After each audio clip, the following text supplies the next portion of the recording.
Cada tarde usted se siente informado. Desde las 6:10, 20 minutos, con el patrocinio de Liuna, local 183. Feel the power. Cuando hay cambios en materia de inmigración, existen dudas. Cuando hay dudas, usted busca respuestas. Y para encontrar esas respuestas, Vilma Filici, Filici Immigration Services, especialista en inmigración, 416-482-1575.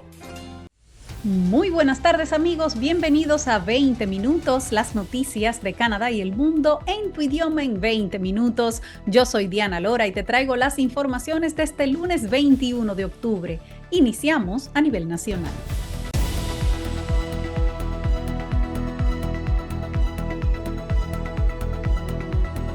Se espera un recorte significativo de tasas esta semana. Los analistas económicos esperan ampliamente que el Banco de Canadá acelere el ritmo de los recortes de las tasas de interés y reduzca su tasa de política monetaria en medio punto porcentual esta semana. El anuncio de las tasas de interés del Banco Central está pautado para este miércoles y se produce después de que Estadísticas de Canadá informó que la tasa de inflación anual en septiembre cayó al 1,6%, por debajo del objetivo de inflación del 2% del Banco de Canadá.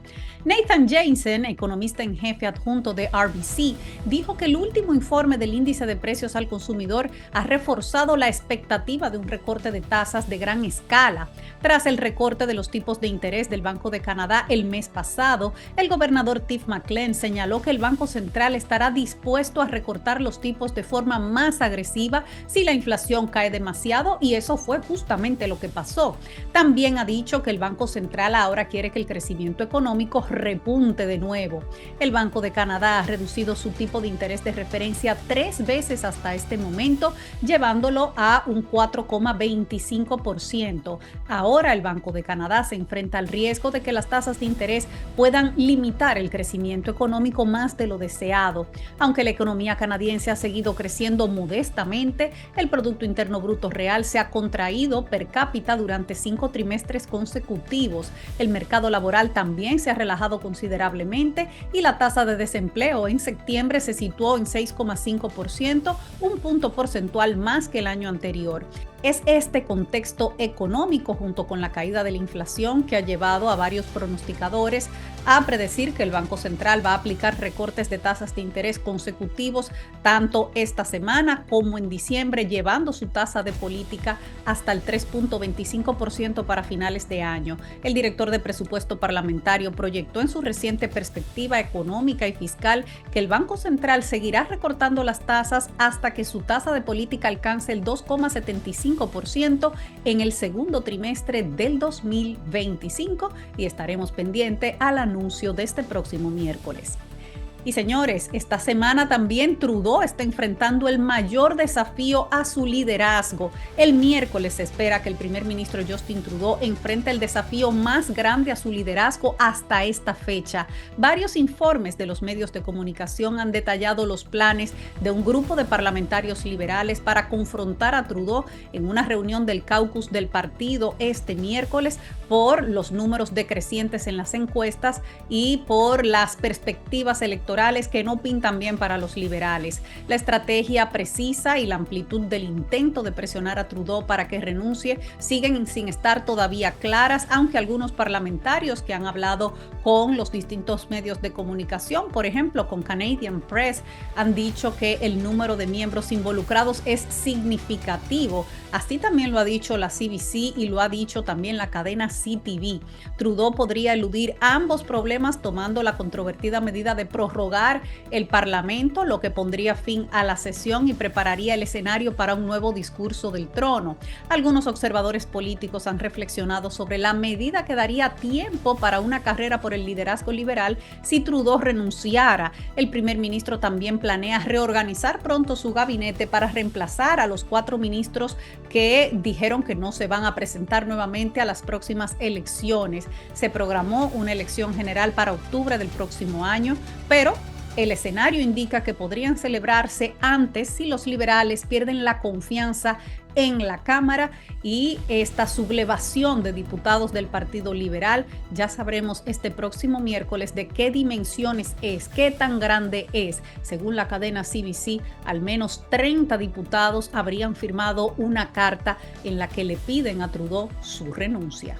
Y seguimos con temas políticos, pero ahora aquí en Ontario, porque se ha reanudado la legislatura en medio de especulaciones de posibles elecciones adelantadas. Tras 19 semanas cerrado, hoy se han reanudado los trabajos en el Parlamento de Ontario con una ajetreada agenda de proyectos de ley, anuncios y protestas. Todo esto en medio de fuertes especulaciones que indican que el gobierno de Ford se apresta a llamar a elecciones anticipadas en la provincia. Ford no ha descartado convocar a elecciones en el 2025 antes de la próxima fecha electoral oficial, que sería junio del 2026. Sin embargo, el diario Toronto Star publicó este fin de semana una información que indica que el gobierno de Ford anunciará una ayuda provincial para todos los habitantes de Ontario como preámbulo a un llamado a elecciones anticipadas. Las fuentes que hablaron con el Toronto Star dijeron que el anuncio se hará en una declaración económica, la declaración económica de otoño que hará el ministro de Finanzas Peter Bethlenfalvy el próximo 30 de octubre. Aunque todavía se está estableciendo la cantidad exacta de esos cheques de reembolso de esa ayuda, dice que el gobierno reservará al menos $200 por cada adulto y niño en la provincia, lo que le costaría al Tesoro Provincial aproximadamente 3.200 millones cuando se realicen los pagos. El efectivo adicional estaría libre de impuestos y podría equivaler a $800 adicionales para, por ejemplo, un hogar de 4 miembros. Según fuentes cercanas que hablaron con el Star, los altos precios de los alimentos, así como los gastos de energía y vivienda, justificarán ese pago extraordinario, que es dinero gratis, dinero regalado por parte de Ford para los habitantes de la provincia, por el gobierno de la provincia de Ontario. Y esas fuentes también habrían señalado que Ford quiere recuperar más el dinero en los bolsillos de los residentes de Ontario, pero que esta medida se produciría antes de un llamado a elecciones anticipadas el próximo año. Y atención, si usted es trabajador temporal extranjero, atención a esta información porque va a cambiar el sueldo mínimo de algunos sectores. Se espera que el gobierno federal aumente el salario mínimo por hora que se debe pagar a los trabajadores extranjeros temporales en el rango de los salarios más altos, como una forma para alentar a los empleadores a contratar más personal canadiense. En el marco del programa actual de evaluación del impacto en el mercado laboral de los trabajadores con salarios altos, esto es el LMIA, un empleador debe pagar al menos el ingreso medio en su provincia para calificar para un permiso. Un funcionario del gobierno le confirmó a Canadian Press que el ministro de Empleo Randy Bolsonaro anunciará este próximo martes, mañana mismo, que el umbral aumentará al 20% por encima del salario medio por hora provincial. El cambio está programado para entrar en vigor el 8 de noviembre. Al igual que con los cambios anteriores al programa de trabajadores extranjeros temporales, el objetivo del gobierno es alentar a los empleadores a contratar más trabajadores canadienses. El gobierno liberal ha enfrentado críticas por aumentar el número de residentes temporales permitidos en Canadá, lo que muchos han vinculado a la escasez de viviendas y a un mayor costo de la vida. El programa también ha sido criticado por acusaciones de maltrato a los trabajadores. Un empleador debe presentar una LMIA para contratar a un trabajador extranjero temporal y se utiliza para demostrar que no hay suficientes trabajadores canadienses para cubrir los puestos que se están solicitando. En Ontario, el salario mínimo por hora es de $28.39 para el tramo de los salarios altos, por lo que una vez que el cambio entre en vigor, el empleador deberá pagar al menos $34.07 por hora. El funcionario que habló con Canadian Press estima que este cambio afectará alrededor de 34,000 trabajadores bajo el tramo de los salarios altos de la LMIA. Los permisos de trabajo existentes dice que no se verán afectados, pero el funcionario dijo que el cambio planificado sí va a afectar la renovación, el momento en que hagan las renovaciones de esos permisos. Según datos públicos de Inmigración, Refugiados y Ciudadanía de Canadá, 183.820 permisos de trabajadores extranjeros temporales entraron en vigor en el 2023, lo que significó un aumento de 98.000 en comparación con el año 2019. Y vámonos ahora hacia la Columbia Británica, donde no se conocerán los resultados finales de las elecciones hasta dentro de una semana. Escuchen esto, las elecciones en Columbia Británica quedaron tan cerradas que ahora habrá que hacer un recuento y esperar casi una semana para conocer el resultado final. Tras una noche electoral de infarto, ningún partido obtuvo suficientes escaños para formar un gobierno mayoritario. Hasta el domingo por la tarde, la agencia electoral mostraba que el NDP de la Columbia Británica lideraba con 46 distritos electorales, los conservadores de la Columbia Británica con 45 y los verdes de la Columbia Británica con 2, lo que deja a todos los partidos por debajo de los 47 escaños necesarios para formar una mayoría. En 2 distritos electorales, Juan de Fuca Malahat y Surrey City Center, los 2 candidatos principales terminaron con una diferencia, escuchen bien, de 100 votos nada más entre sí, lo que ha desencadenado un recuento obligatorio a nivel de distrito según la ley de elecciones provinciales. Los criterios para un recuento judicial son diferentes y uno solo puede tener lugar después del recuento final, que tendrá lugar a su vez del 26 al 28 de octubre. Aunque el recuento inicial está completo, hay ciertos tipos de votos que no incluye, según la Agencia de Elecciones de la Columbia Británica. Explican que algunas papeletas no pueden contarse hasta el recuento final porque requieren verificaciones de integridad adicional para garantizar que el votante era elegible para votar y que solo votó una vez. Y siguieron explicando, las papeletas contadas en el recuento final incluyen las papeletas enviadas por correo devueltas después del cierre de la votación anticipada y las papeletas fuera del distrito emitidas por votantes en lugares de votación sin tecnología. Todas las demás papeletas, incluidas las emitidas en las urnas anticipadas, las emitidas el día de las elecciones y las emitidas por correo antes del final del periodo de votación anticipada, se van a incluir en el recuento inicial. Elecciones de la Columbia Británica dice que se han emitido 2.037.000 votos hasta el cierre del recuento inicial y esa es la mayor cantidad emitida en una elección provincial en la Columbia Británica. Dice que estiman que alrededor de 49.000 papeletas formarán parte de ese recuento final. Antes de que comience ese recuento, se proporcionará un desglose del número de papeletas que se van a considerar en el recuento final por distrito electoral. Ese recuento será el que diga quién gobernará la Columbia Británica, si seguirá el actual premier David Eby del NDP o si será el conservador John Rostad. Vamos a escucharlos a los dos. And we knew that every vote would matter. Sabíamos que cada voto contaría, y ese sin duda ha sido el caso y todo parece indicar que tendremos que esperar un poco más. No sabemos cuál será el resultado final en la provincia, pero lo que sí sabemos es que hubo una clara mayoría que votó por los valores progresistas.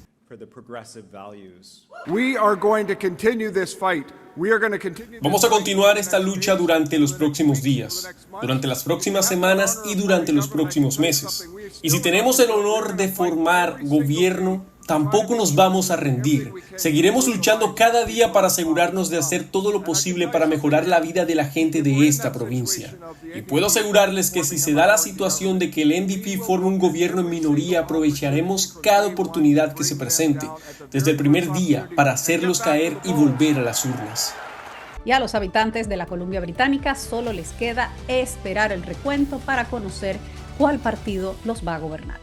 Y amigos, hay un nuevo proyecto para acelerar la conexión eléctrica para nuevas viviendas. El ministro de Energía de Ontario anunció que someterá un proyecto de ley para facilitar la conexión de las nuevas viviendas a la red eléctrica.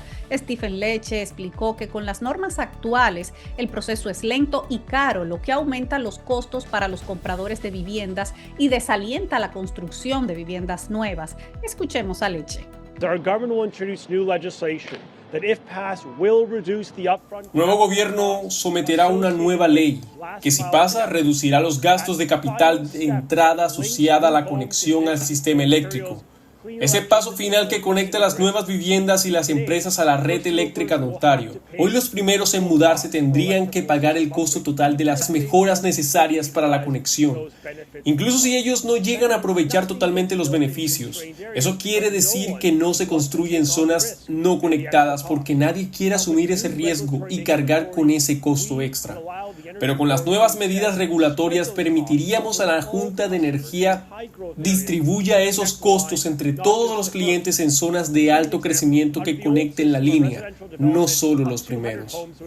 Uso como ejemplo un desarrollo inmobiliario residencial de unas 200 viviendas que dice él terminaría pagando el costo total de la infraestructura necesaria para conectarse a la red, que para un proyecto de ese tamaño sería de unos $10 millones, lo que implicaría que cada nuevo propietario en ese desarrollo pague $20,000 más en el valor de la vivienda para poder cubrir ese costo.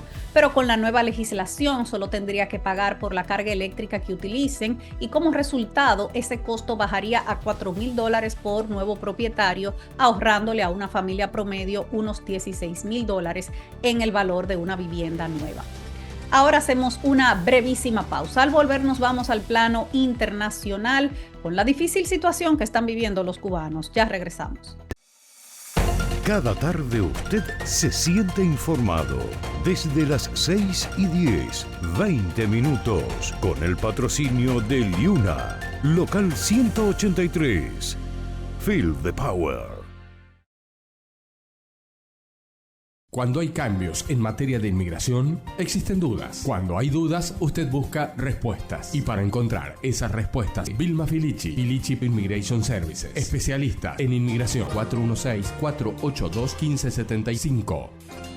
Estamos de regreso en 20 minutos. Gracias por acompañarnos. Vámonos ahora al plano internacional.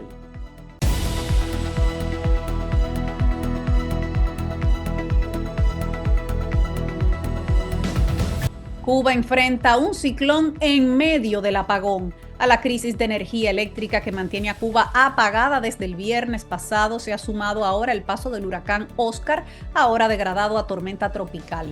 Las autoridades trabajaban para poder levantar el sistema energético nacional que colapsó luego de una avería en la central termoeléctrica Antonio Guiteras el lunes o el martes por la mañana. Así lo indicó en una conferencia de prensa el ministro de Energía y Minas Vicente de la O.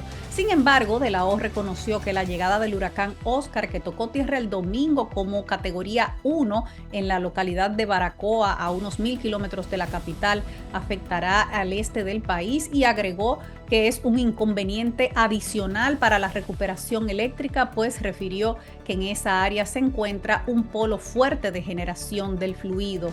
El ciclón Oscar trajo consigo lluvias en gran parte del este de la isla. Precisamente en esa zona es donde se encuentran las plantas de Felton en Holguín, Renté en Santiago de Cuba, la de Moa y una de las patanas que las autoridades tienen contratadas a Turquía para la producción eléctrica. Se espera que en algunas regiones el ciclón Oscar, ahora tormenta tropical, deje hasta 20 pulgadas de lluvias.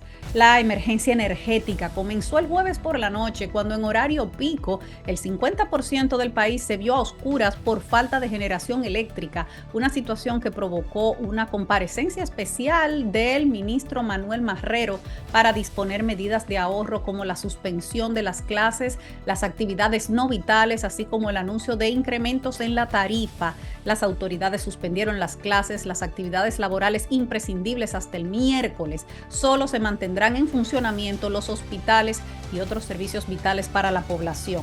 Esto provocó que en la noche de ayer se desarrollaran protestas en algunos puntos de La Habana, donde vecinos molestos demandaban la normalización del servicio eléctrico con cacerolazos. Hoy la empresa de electricidad de La Habana informó que a pesar de la tormenta habían logrado restablecer el servicio del 50% de los clientes. Se espera que la tormenta Oscar salga por la costa norte de Cuba el lunes por la noche y se acerque al centro y sureste de las Bahamas el martes, según meteorólogos en los Estados Unidos. Y con el tema del restablecimiento de la energía eléctrica, pues según han dicho las autoridades, esperan que para mañana esté solucionado, pero esperaremos a ver si eso se logra. Ya para finalizar, vamos a ver lo que nos espera mañana en el clima en las principales ciudades del país.